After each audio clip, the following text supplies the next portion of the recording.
When first I left old England, sure such yarns as we were told, as how folks in Australia could pick up lumps of gold. So when we got to Melbourne town, we were ready soon to slip and get even with the captain and scuttle from the ship.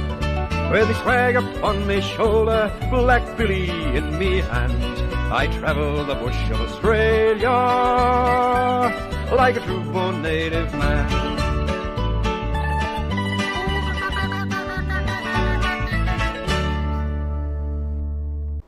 G'day everyone, Caleb here from Ful-O Gold.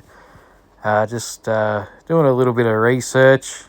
This video is going to be not scripted, so it might be a little bit here, there, everywhere. But I came across something interesting just on this geological survey of Victoria. It's on deep lead gold deposits of Victoria, and full of a lot of information there. Really an overwhelming amount of information. But what I really wanted to show you was just how rich some of these deep leads were. So if you come with me over here, I'll look it up. So we go here to section 4, future studies and potential of the Victorian deep leads. This publication's taken from the early 1900s, I believe. But anyway, we just want to look at point number 3. We've got that highlighted there. It says, the extreme richness of some of the young shallow auriferous leads, which reach concentrations of about 10 kilograms per cubic metre. That's a lot of gold. That's very rich. So you imagine 1 metre, I'm sure you know what 1 kilo, 1 cubic metre is, 1 metre by 1 metre by 1 metre. Imagine that sand, rock, gravel, but dispersed through it was 10 kilos of gold. That's not 10 grams, because 10 grams per cubic metre, that would be not too bad, not super great, but not bad. It's still payable. But 10 kilos, it's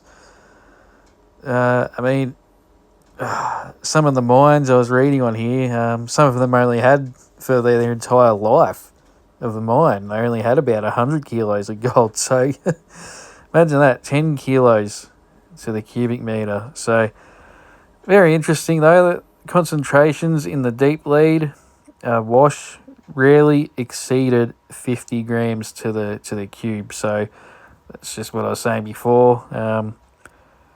The young shallow auriferous leads, they had the concentrations there, but when you're talking your very deep leads, they rarely exceeded that 50 gram mark.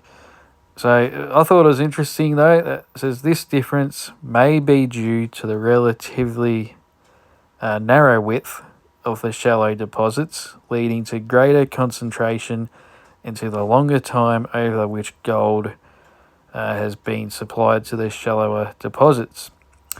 And the supply of gold to the leads, which were to become deep leads, ceased as soon as they were covered. And that makes sense. If you imagine as the mountains eroded, gold was washed down into gullies.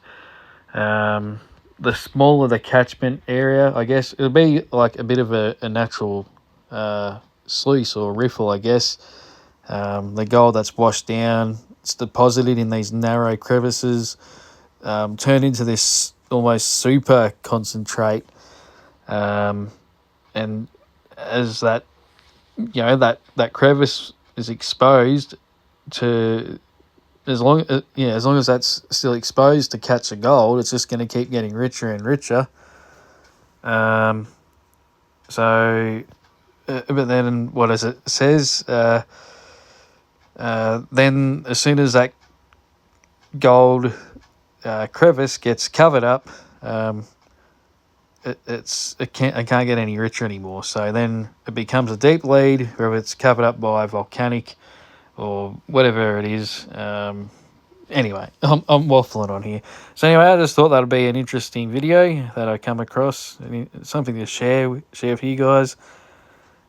Just how extremely rich some of these areas are, and I would assume there would actually be more out there. Just got to go walk across it or do the research. But anyway, guys, this is the end of this little video. Thanks for tuning in. I've got to get out, do some more prospecting. Well, I've got to make some more videos for you guys. But anyway, thanks for tuning in, and maybe we'll see you again another time.